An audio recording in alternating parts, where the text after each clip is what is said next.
പഞ്ചായത്ത് തെരഞ്ഞെടുപ്പിൻ്റെ ഡിസ്കഷൻ കിടക്കുന്നത്. അപ്പോൾ എൻ്റെ വാർഡിൽ പറമ്പയെന്ന എൻ്റെ വാർഡ്, ആ വാർഡിൽ വേറൊരാളെ ഞങ്ങൾ ഉദ്ദേശിച്ചത്, ഒരു അലി എന്ന് പറഞ്ഞ ഇക്കായനെ ഉദ്ദേശിച്ചത്.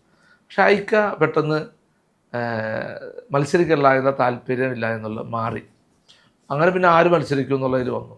അപ്പോൾ അങ്ങനെ എൻ്റെ സഹപ്രവർത്തകരെല്ലാവരും പറഞ്ഞ് ഞാൻ മത്സരിക്കും. അപ്പോൾ ഞാൻ പറഞ്ഞു, അപ്പം ചെറുപ്പമുള്ള ഞാൻ വേറെ ആർക്കും കൊടുക്കാം, പിന്നെ എനിക്ക് അവസരം ഉണ്ടല്ലോ. അപ്പോൾ എല്ലാവരും പറഞ്ഞതല്ല, സ്ഥാനാർത്ഥി കുറച്ച് സ്ട്രോങ് ആളാണ്, അപ്പോൾ അതുകൊണ്ട് ഞാൻ തന്നെ നിന്നാലേ ശരിയാവുള്ളൂ, എതിർ സ്ഥാനാർത്ഥി, അപ്പോൾ ഞാൻ തന്നെ നിന്നാളെ പറ്റുള്ളൂ എന്ന് പറഞ്ഞു. അപ്പോൾ അങ്ങനെ സത്യം പറഞ്ഞ നിർബന്ധപൂർവ്വം ഞാൻ സ്ഥാനാർത്ഥിയാവുന്ന സാഹചര്യം ഉണ്ടായി. അങ്ങനെ അവിടെ നല്ല ഭൂരിപക്ഷം തന്നെ ആ വാർഡ് കുറേ നാൾ LDF ഇരുന്ന വാർഡായിരുന്നു.